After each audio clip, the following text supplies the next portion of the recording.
आइए आज एक बहुत ही दिलचस्प और अहम मुद्दे पर बात करते हैं।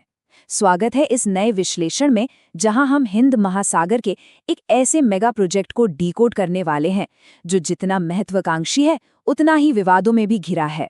ग्रेट निकोबार द्वीप का ये प्रोजेक्ट एक तरफ भारत की सुरक्षा और ग्लोबल ट्रेड का भविष्य बदल सकता है, तो दूसरी तरफ ये एक बहुत बड़े इकोलॉजिकल क्राइसिस यानी पर्यावरणीय संकट की वजह भी बन सकता है।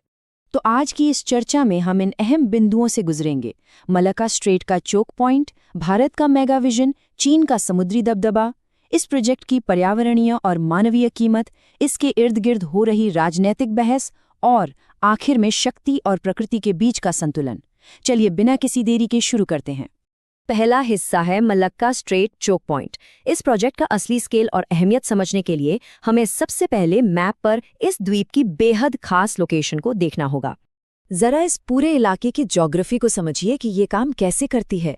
भारत के सबसे दक्षिणी सिरे यानी ग्रेट निकोबार से अगर हम आगे बढ़े तो बीच में आता है 6 डिग्री चैनल, और इसे पार करते ही हम पहुंच जाते हैं इंडोनेशिया के सुमात्रा द्वीप तक, और यहीं से सीधा रास्ता खुलता है दुनिया के सबसे क्रिटिकल समुद्री रास्तों में से एक मलक्का स्ट्रेट की तरफ। अब देखिए, सबसे दिलचस्प बात क्या है पता है? ग्रेट निकोबार और सुमात्रा के बीच का फासला सिर्फ 163 किलोमीटर है। मतलब इतनी कम दूरी भारत को सीधे मलक्का जलडमरू मध्य के बिल्कुल मुहाने पर लाकर खड़ा कर देती है। एक तरह से हम ग्लोबल ट्रेड के मेन गेट पर बैठे हैं। अब आप सोच रहे होंगे कि ये संकरा सा जलमार्ग इतना अहम क्यों है। देखिए, चीन का लगभग 40% व्यापार और 80% तेल का आयात इसी एक रास्ते से होकर गुजरता है। जियोपॉलिटिक्स में इसे चीन का मलक्का डायलेमा कहते हैं। मतलब अगर इस रास्ते पर कभी कोई नाकेबंदी हो जाए तो चीन की इकोनॉमी और एनर्जी सप्लाई दोनों बुरी तरह चरमरा सकती हैं। अब आते हैं दूसरे अहम पहलू पर, यानी भारत का मेगा इंफ्रास्ट्रक्चर विजन। इसी स्ट्रेटेजिक लोकेशन का फायदा उठाने के लिए नीति आयोग ने इस द्वीप की पूरी तस्वीर बदलने का एक मास्टर प्लान तैयार किया है। इस पूरी प्लानिंग में जो चीज सबसे ज्यादा हैरान करती है वो है इसका बजट, 80,000 करोड़ रुपए। जी हाँ, ये एक पब्लिक प्राइवेट पार्टनरशिप मॉडल है जिसे हाल ही में नेशनल ग्रीन ट्रिब्यूनल से ग्रीन सिग्नल भी मिल चुका है। इसे भारत के लिए भविष्य की एक बहुत बड़ी आर्थिक छलांग के तौर पर देखा जा रहा है। 16 मिलियन यानी 1.6 करोड़। अब ये नंबर क्या है? दरअसल गलाथिया बे में जो नया डीप सी ट्रांसशिपमेंट टर्मिनल बनने वाला है, उसे हर साल इतने TEU कंटेनर्स को हैंडल करने के लिए डिजाइन किया जा रहा है। ये क्षमता सच में ग्लोबल लेवल की है। इस प्रोजेक्ट के ब्लूप्रिंट को देखें तो इसकी महत्वाकांक्षा साफ झलकती है। इसमें सिर्फ एक डीप सी पोर्ट ही नहीं है, बल्कि एक इंटरनेशनल एयरपोर्ट भी है जो 2050 तक हर घंटे 4,000 यात्रियों को संभाल सकेगा। इसके अलावा गैस और सोलर पावर प्लांट और 2 बिल्कुल नई कोस्टल टाउनशिप्स। एक तरह से ये पूरा इंफ्रास्ट्रक्चर इस द्वीप को दुनिया के बड़े समुद्री हब के बराबर लाकर खड़ा कर देगा। तीसरा हिस्सा है चीन के समुद्री विस्तार को काउंटर करना। देखिए, बात सिर्फ इकोनॉमी की नहीं है। इंडो पैसिफिक रीजन में ये मेगा प्रोजेक्ट भारत के लिए एक सीधा और बेहद जरूरी स्ट्रेटेजिक काउंटरवेट है। अगर हम रीजनल डोमिनेंस की बात करें तो चीन काफी समय से स्ट्रिंग ऑफ पर्ल्स नाम की रणनीति पर काम कर रहा है, जिसमें ग्वादर और हम्बनटोटा जैसे बंदरगाह शामिल हैं। अब ग्रेट निकोबार इसी घेराबंदी को तोड़ने के लिए बिल्कुल सही जगह पर है।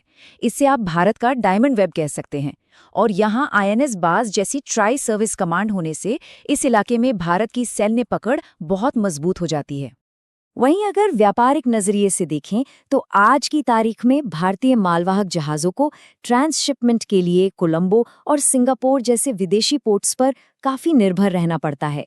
लेकिन ज़रा सोचिए, अगर ग्रेट निकोबार खुद एक बड़ा हब बन जाए तो ये ग्लोबल शिपिंग का पूरा गेम बदल सकता है। हमारा व्यापार और पैसा दोनों देश की सीमाओं के भीतर ही रहेगा। लेकिन, और ये एक बहुत बड़ा लेकिन है, ये है हमारा चौथा पहलू, इकोलॉजिकल और ह्यूमन कॉस्ट। ये सारा डेवलपमेंट एक बहुत ही भारी और सच कहें तो काफी विवादित कीमत मांग रहा है। लगभग 10 लाख पेड़ काटे जाएंगे। बिल्कुल, आपने सही सुना, 1 मिलियन पेड़। ये आंकड़ा अपने आप में डरावना है और साफ दिखाता है कि इस प्रोजेक्ट का द्वीप के पुराने, घने और सदाबहार वर्षा वनों पर कितना विनाशकारी असर हो सकता है।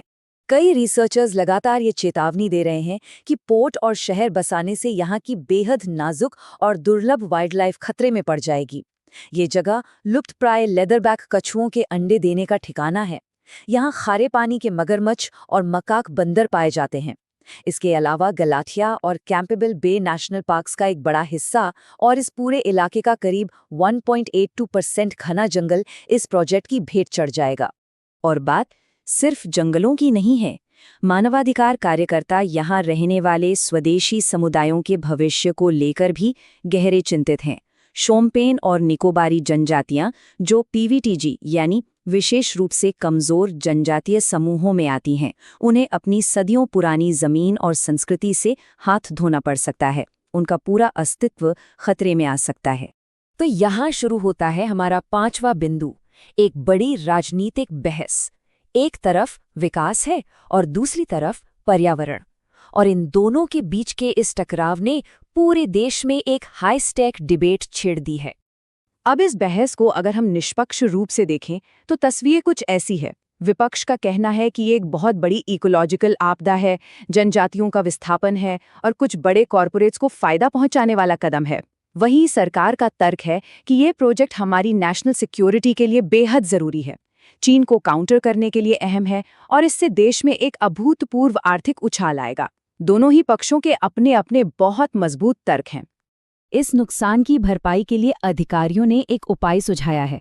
निकोबार में जो 130 वर्ग किलोमीटर के जंगल साफ होंगे, उनके बदले 2400 किलोमीटर दूर हरियाणा की अरावली पहाड़ियों में पेड़ लगाए जाएंगे।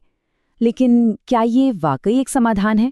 आलोचक सीधा सवाल पूछते हैं, क्या आप एक ट्रॉपिकल रेन फॉरेस्ट को किसी बिल्कुल अलग जलवायु में सिर्फ कुछ पेड़ लगाकर रिप्लेस कर सकते हैं? ये सोचना थोड़ा अजीब जरूर लगता है। अब आते हैं अपने आखिरी हिस्से पर, पावर और नेचर के बीच का बैलेंस। इस पूरी तस्वीर को समझने के लिए हमें थोड़ा इतिहास और इस जगह की ज्योग्राफी की मुश्किलों को भी देखना होगा।